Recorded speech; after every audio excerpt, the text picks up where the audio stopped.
Hello and welcome to Maths with Jacob.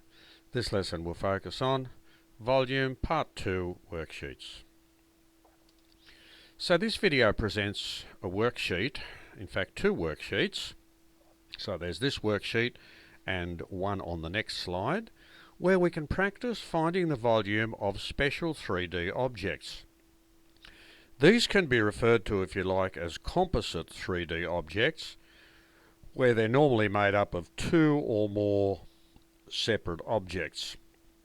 So we did do some practice in the lesson. So we've had a lesson on the topic. So if you need a refresher course or you're not sure how to proceed, when you get to the last slide there is a link.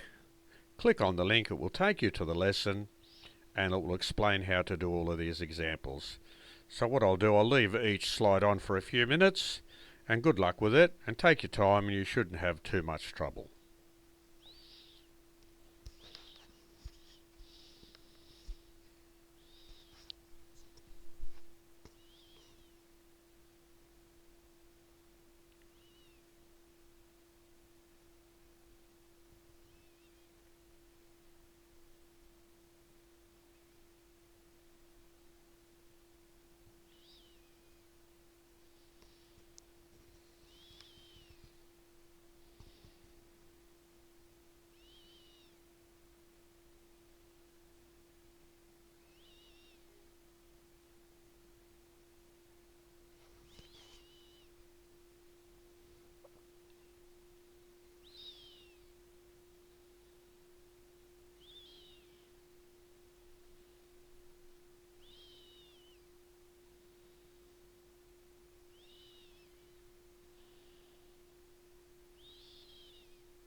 Now here we've got another 4 examples.